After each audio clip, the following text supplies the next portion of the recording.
네, 여러분 혹시 헬조선이라는 말 들어보셨나요? 살기 힘든 시대를 풍자해서 지옥과 조선이라는 것을 합친 신조어였는데요. 왜 하필이면 조선이라고 표현했을까요? 헬 고구려, 헬 통일신라, 헬 대한제국 이런 것도 있었을 텐데요.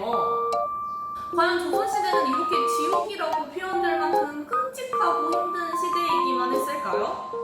조선시대는요, 무려 500여 년을 외세 침입 아래에서도 유지하면서 굉장히 과학기술도 발달시키고요.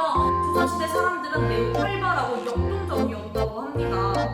그럼 조선은 과연 어떤 나라였을까요? 자, 여러분 혹시 시소 타는 거 좋아하시나요? 선생님은 어렸을 때 시소 타는 걸 진짜 좋아했는데요. 오빠랑 놀이터에 나가서 시소를 타다 보면 무게가 더 나가는 오빠가 그냥 마음대로 내려가지고 선생님이 쿵 하고 넘어져서 허리를 다쳤던 기억이 있습니다. 여러분 이렇게 시소를 탈 때는 적절한 힘의 분배 그리고 균형이 굉장히 필요합니다. 이것처럼 나라를 다스릴 때도요, 이 힘의 분배가 중요해요. 조선의 정치가들도 이런 힘의 균형을 맞추려고 노력하게 됩니다.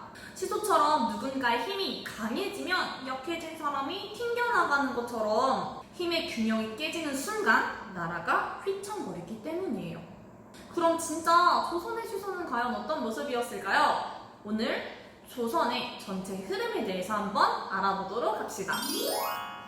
처음은 조선을 세우고 난 뒤 조선의 기틀을 마련하는 시기입니다. 우리 처음 학교에 들어가면 담임선생님이랑 우리 학생들이랑 같이 학급 규칙을 세우잖아요. 그것처럼 나라를 새로 세웠으니까 이 나라에 맞는 새로운 규칙들을 세우기 시작하는데요. 우리는 이 시기를 나라의 기틀을 마련하는 시기, 즉 체제 정비 시기라고 합니다. 그런데 이때 정권을 장악하고 있던 세력은 어떤 세력이었을까요? 그렇죠. 급진사대부 세력입니다.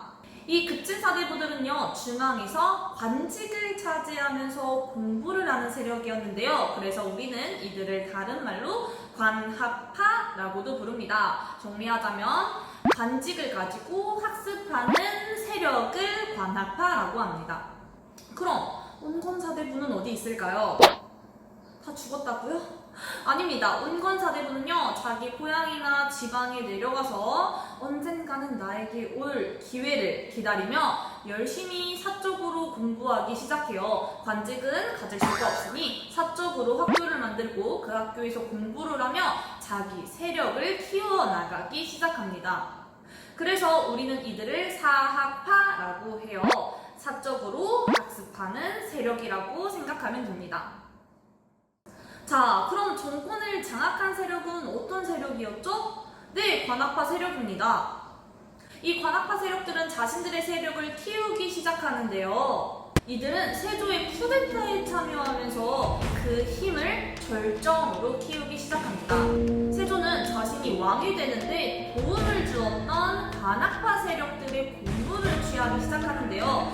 이들의 공로를 취한다는 의미로 이들을 훈구파라고 불렀습니다. 자, 무슨 말이냐? 우리 나라를 위해서 희생하신 분들에게 훈장을 준다라는 거 들어봤죠? 훈장. 그것처럼 세조의 입장에서는 나를 왕으로 만들어준 사람들은 내가 훈장을 줄 만큼 정말 좋은 사람들이야 라는 의미로 훈장을 준다 라는 의미로 훈구파 세력이라고 불렀습니다. 자, 정리하자면요, 급진사대부와 관학파와 훈구파는 같은 의미를 가진 말이 되겠네요.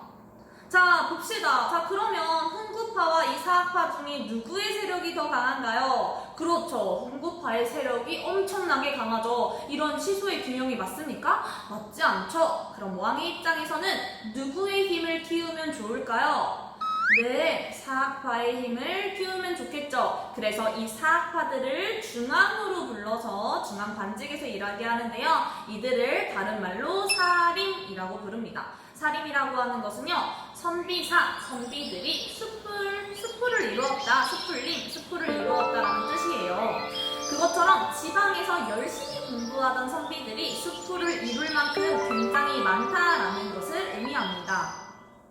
그럼 이렇게 중앙으로 진출한 살인파와 훈구파는 끝없이 대립을 하게 되는데요. 이 훈구파는 살인파가 마음에 안 들었겠죠. 그래서 이 살인에게 4번의 화를 입히기 시작해요. 그것을 우리는 살인들이 입은 4번의 화라는 의미로 사화라고 합니다. 이 사화는요 1498년부터 1567년까지 이어집니다. 즉 16세기는 사화 발생기라고 시작을 하면 돼요. 이렇게 훈구와 살인의 대립 속에서 어느 세력이 승리했을까요? 훈구요? 여러분, 살인이 승리합니다. 분명 사화로 엄청나게 많은 피해를 입은 건 맞아요. 그러나 살인은 수처럼 많은 선비들이 있잖아요. 죽어도 지방에서 계속 살인들이 등장했습니다. 쪽수에는 장사 없죠? 결국 훈구와 살인 속에서 살인파들이 정권을 장악하게 되고요. 결국은 살인이 집권하는 기가 등장하게 됩니다.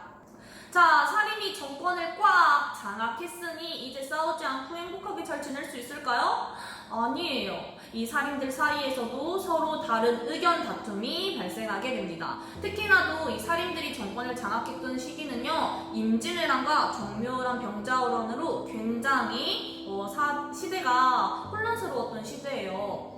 막 나라가 전쟁과 그 이후로 굉장히 혼란스럽고 어렵습니다. 나라를 안정시키고 싶은 마음은 모두 굴뚝 같지만 그 방법이 다른 거예요. 그래서 살인들은요 자기랑 마음이 맞는 친구들끼리 당을 형성하게 되는데요, 우리는 이것을 붕당이라고 합니다. 우리 같은 반에서도 내가 좀 더 마음이 맞는 친구들끼리 무리지어서 다니죠. 그것처럼 정치를 하는데도 나랑 생각이 같은 사람들끼리 무리를 지어서 당을 만들게 되는데 그것을 붕당이라고 하고요. 이 시기를 붕당 정치기라고 합니다. 우리 지금도요 더불어민주당, 통합미래당 굉장히 당이 많잖아요. 그것처럼 이때도 이렇게 여러 많은 당이 형성된 거예요.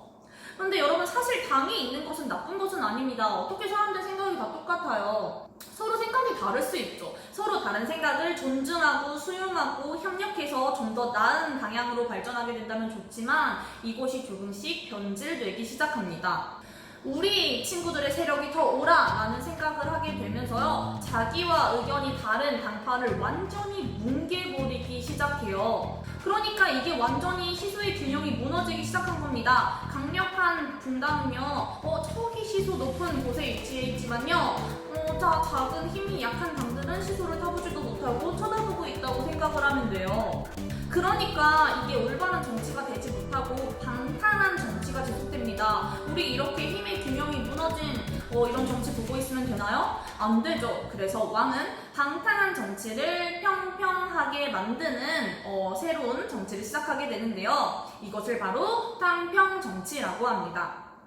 이게 바로 18세기에 시작했던 탕평정치예요. 누가 방탕한 정치를 평평하게 만들려고 할까요? 그렇죠, 왕이겠죠. 그럼 왕의 힘은 약할까요, 강할까요? 당연히 강하겠죠. 근데 반대로 생각해보면 왕의 힘이 약하다면 탕평정치를 할 수 있는 건가요? 할 수 없는 거겠죠. 즉, 왕의 힘이 강력했던 영조와 정조인 18세기에는 이 탕평정치를 잘 실시할 수 있었는데요. 정조가 생각보다 일찍 죽고 어린 아들인 순조가 왕이 되자 왕의 힘이 약해지고 결국 탕평정치는 오래가지 못합니다. 그렇게 되면서 이 순조의 엄마 세력, 즉 외척 가문이 정권을 장악하게 되는데요. 우리는 이 정치를 세도 정치라고 합니다. 그래서 19세기에는 왕의 외척 세력, 우리 외갓집, 외할머니, 외할아버지 하죠? 왕의 엄마 쪽 세력, 외척 세력이 정권을 장악한 세도 정치가 시작이 됩니다. 완전히 균형이 붕괴되기 시작하니까요. 조선에는 아주 큰 혼란이 찾아오게 됩니다. 자, 여기까지가 조선의 큰 흐름이었어요. 조선시대에 외울 내용이 진짜 많습니다. 하지만 이렇게 큰 흐름을 이해하지 못하고 외우는 것부터 시작하면요, 굉장히 어렵고 또 막막한 기분이 들어서 조선을 놓아버릴 수도 있습니다.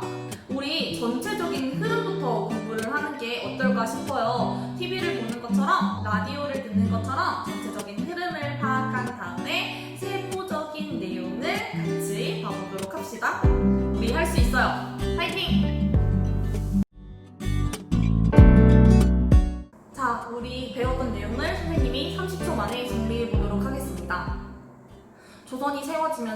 왕은 관학파들과 나라의 기틀을 같이 마련해 갑니다. 하지만 관학파, 즉 훈구파의 세력이 강해지자 왕은 살인파를, 사학파를 중앙에서 불러 들여옵니다. 이 살인파와 훈구파는 대립을 하게 되고요. 이 살인이 4번 팔을 잇는 사화가 발생하게 돼요.